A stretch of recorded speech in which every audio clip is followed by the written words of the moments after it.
Hi guys, well this is day 2. Uh-oh. It's starting to rain. Let me get some extra cover for my camera.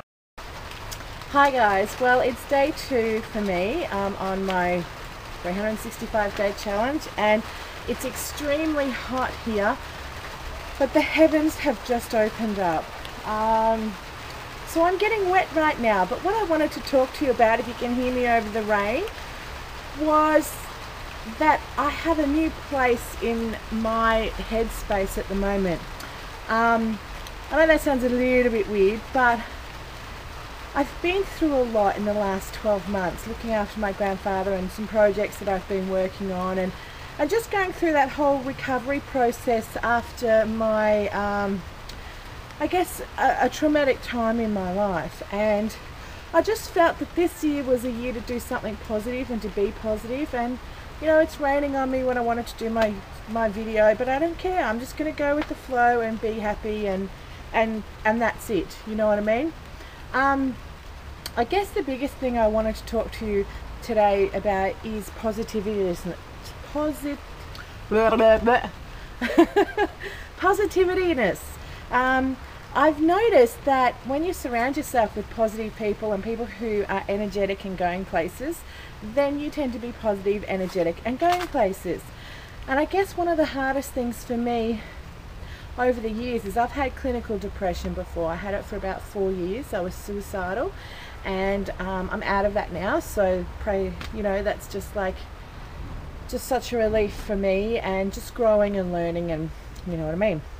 In a few days, in a couple of weeks, it'll actually be 2 years since I've had a cigarette, so that in itself has been great for me.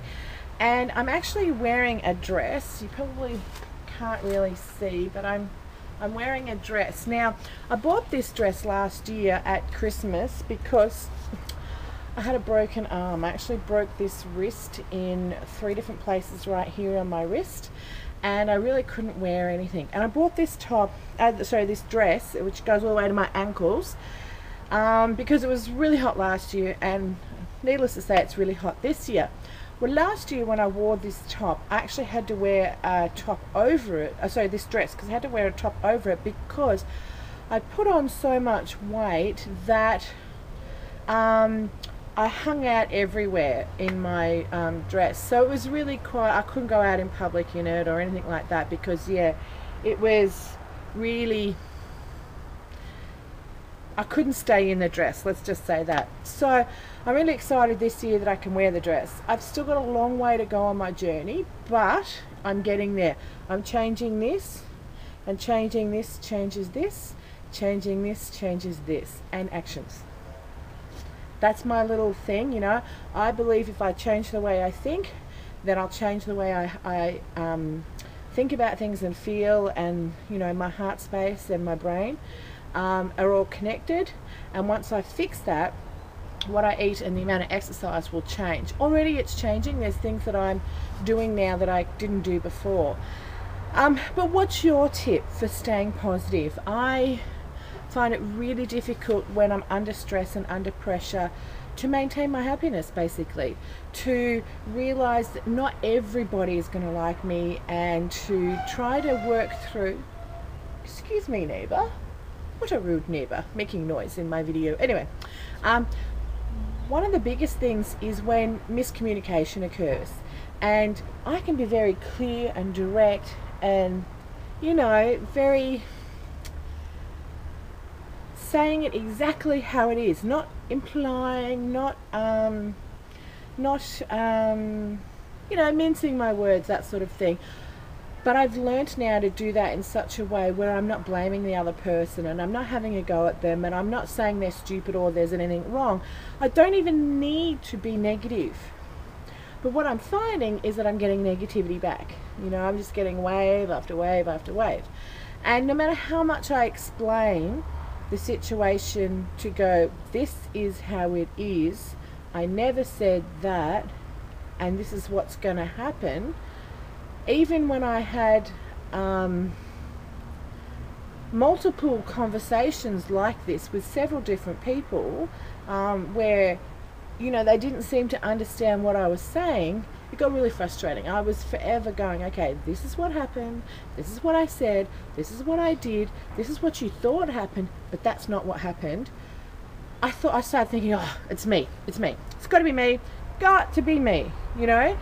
And through the last probably 2 months, I've realized it's not always me. And I've learnt to let go. And I've learnt to understand that sometimes people just won't get you. So when people are just not getting you and it's negative and you're like stressing a little bit, going, you know, how can it have got to this stage when there was no phone calls, no personal contact, it's all email and crap like that. So how do you do it?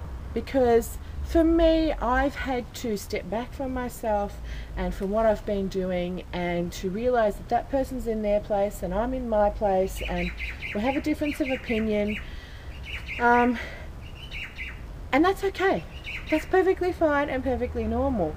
But I just, you know, I want to go. So this is day 2 of 365 days, and I didn't think I would get it done. I've just been really busy dealing with some issues with some people, and dealing with my schoolwork, because as you know, I'm studying a bachelor at the moment, and also dealing with my grandfather and his deterioration. I'm actually going into the nursing home almost every day now, just because my grandparents they're not really knowing who they are or what's going on, and they're just deteriorating to the point where, you know, I need to step up the plate and go, you know what, I will be prepared to sit there at least for an hour every day so they can see each other. They've spent, you know, they're 86, they'll be 87 in March, and they've spent from, oh, I've got hair annoying me, come on hair, let me go. They've spent, sorry for that randoms, from, I think they were 18 when they got married, so from 18 to 86 they've been married and together, and it's only the last 9 months they've been separated. So it's been difficult for them and it's been difficult for me, and my grandmother's really pleased at the moment that I'm bringing him in every day. So what is your key? What do you do to deal with stress? What do you do to deal with negativity, and how do you overcome that? How do you make it so that you can see the issues clearly, you can talk about it clearly without having to get into a tit-for-tat fight, without getting emotional, and without destroying friendships? Because sometimes miscommunications, that's what it does. The person that you're communicating to is never going to get it, but sometimes they do, sometimes they don't, and the relationship is fine. Other times the relationship's completely destroyed. So what are your top tips for 2012 to do with that? And on a lighter note, it stopped raining and now it's getting hot again, so I might go inside in the air-conditioned comfort, because yeah, it's really muggy and yuck out here. So anyway, day 2, I'm looking at you.